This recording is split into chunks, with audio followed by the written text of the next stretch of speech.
Assalamualaikum warahmatullahi wabarakatuh. Sobat Piece of Ayat yang dirahmati Allah, Umar bin Khattab adalah khalifah kedua yang berkuasa pada tahun 634 sampai 644 Masehi atau 13 sampai 24 Hijriah. Dia juga digolongkan sebagai salah satu Khulafaur Rasyidin. Umar merupakan salah satu sahabat utama Nabi Muhammad dan juga merupakan ayah dari Hafsah, istri Nabi Muhammad. Berkat keimanan dan fisiknya yang kuat, tidak hanya manusia yang takut kepada Umar, kalangan jin dan setan juga takut kepada Umar. Hal itu dijelaskan dalam hadis Nabi yang diriwayatkan oleh Tirmidzi. Sobat Piece of Ayat, menangis adalah respons alami manusia untuk meluapkan emosi, termasuk kesedihan, kehilangan, rasa frustasi hingga kegembiraan. Menangis bukan hal yang aneh untuk dilakukan, dan baik pria maupun wanita dapat menangis lebih sering dari yang diperkirakan orang. Begitu juga Umar radhiyallahu anhu pernah menangis karena Rasulullah. Inilah 3 tangisan Umar bin Khattab yang telah Piece of Ayat rangkum. Suatu hari, Umar bin Khattab radhiyallahu anhu menemui Rasulullah shallallahu alaihi wasallam di rumah beliau. Lalu Umar mendapati beliau tengah berbaring di atas sebuah tikar usang yang pinggirnya telah lapuk. Jejak tikar itu membekas di punggung beliau, sebuah bantal yang keras membekas di bawah kepala beliau, dan jalur kulit samakan membekas di kepala beliau. Di salah satu sudut rumah itu terdapat gandum sekitar 1 gantang. Di bawah dinding terdapat kors semacam tumbuhan untuk menyamak kulit. Air mata Umar bin Khattab radhiyallahu anhu meleleh.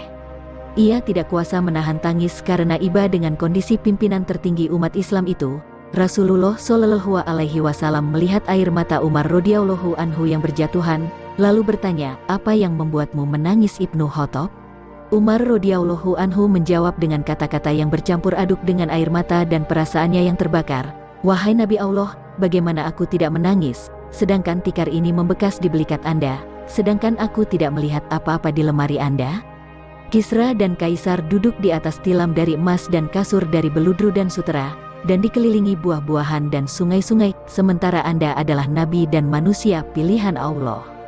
Lalu Rasulullah shallallahu alaihi wasallam menjawab dengan senyum di bibir beliau, "Wahai Ibnu Khattab, kebaikan mereka dipercepat datangnya, dan kebaikan itu pasti terputus, sementara kita adalah kaum yang kebaikannya ditunda hingga hari akhir. Tidakkah engkau rela jika akhirat untuk kita dan dunia untuk mereka?" Umar menjawab, "Aku rela."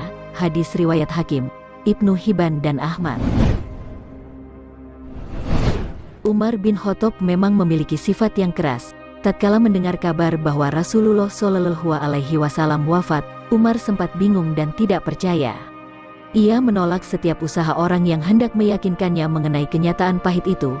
Umar berdiri di depan orang banyak sambil berkata, "Ada orang dari kaum munafik yang mengira bahwa Rasulullah shallallahu alaihi wasallam telah wafat.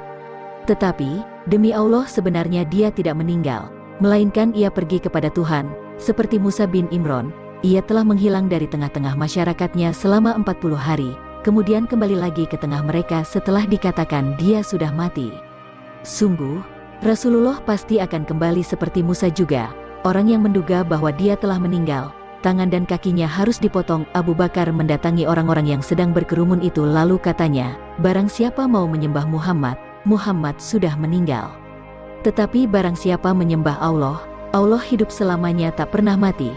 Kemudian ia membacakan firman Allah, "Dan Muhammad hanyalah seorang rasul. Sebelumnya telah berlalu beberapa rasul. Apakah jika dia wafat atau dibunuh kamu berbalik ke belakang murtad? Barang siapa berbalik ke belakang, maka ia tidak akan merugikan Allah sedikit pun. Allah akan memberi balasan kepada orang yang bersyukur."